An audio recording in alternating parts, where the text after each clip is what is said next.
राधे राधे आप सभी को। जय श्री कृष्ण, श्री कुंजी बिहारी, श्री हरिदास। प्यारे भक्तों, आज है अजय एकादशी। आप सभी को अजय एकादशी की ढेरों शुभकामनाएं। तो आइए आज अजय एकादशी की कथा आपको सुनाते हैं, जो इस प्रकार है। कुंती पुत्र युधिष्ठिर कहने लगे, हे जनार्दन, भाद्रपद कृष्ण एकादशी का क्या नाम है तथा उसकी विधि और महत्म्य क्या है। भगवान श्री कृष्ण कहने लगे कि सब प्रकार के समस्त पापों को नाश करने वाली इस एकादशी का नाम अजय एकादशी है। इस व्रत को करने से मनुष्य सब पापों से मुक्त हो जाता है। जो मनुष्य इस दिन भगवान ऋषिकेश का पूजन करता है उसको अवश्य वैकुंठ की प्राप्ति होती है। अब मैं इसकी कथा कहता हूँ, जो ध्यान पूर्वक आप सुनिए। प्राचीन काल में हरिश्चंद्र नाम का एक सत्यवादी राजा राज्य करता था। उसने किसी कर्म के वशीभूत होकर अपना सारा राज्य व धन त्याग दिया था।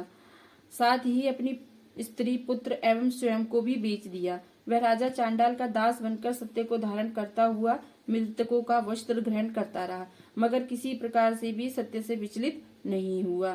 कई बार राजा चिंता के समुद्र में डूबकर अपने मन में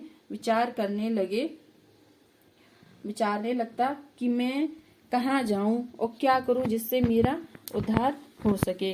इस प्रकार राजा को कई वर्ष बीत गए। एक दिन राजा इसी चिंता में बैठा हुआ कि गौतम ऋषि आ गए। राजा ने उनको देख के प्रणाम किया, अपनी सब दुख भरी गाथा सुनाई। राजा की यह बात सुनकर गौतम ऋषि ने कहा, हे राजन, तुम्हारे भाग्य में आज से 7 रोज बाद भाद्रपद कृष्ण पक्ष की अजय नाम की एकादशी आएगी। तुम विधि पूर्वक उसका व्रत करो। इस व्रत के पुण्य के प्रभाव से तुम्हारे सब पाप नष्ट हो जाएंगे। इस प्रकार राजा से कहकर गौतम ऋषि तो उसी समय अंतर्ध्यान हो गए और राजा ने उनके कथा अनुसार एकादशी आने पर विधि पूर्वक व्रत एवं जागरण किया। उस व्रत के प्रभाव से राजा के समस्त पाप नष्ट हो गए। स्वर्ग में बाजे बजने लगे और पुष्पों की वर्षा होने लगी। उसने अपने मृतक पुत्र को जीवित और स्त्री को वस्त्र तथा आभूषणों से युक्त देखा।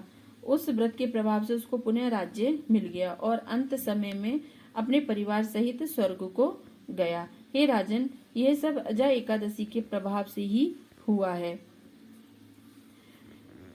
अतः जो मनुष्य यत्न के साथ विधि पूर्वक इस व्रत को करते हुए रात्रि जागरण करते हैं, उनके समस्त पाप नष्ट होकर अंत में वे स्वर्ग लोक को प्राप्त होते हैं। इस एकादशी की कथा के श्रवण मात्र से ही अश्वमेध यज्ञ का फल प्राप्त हो जाता है। बोलो अजय एकादशी मैया की जय। आइए अब आरती करते हैं।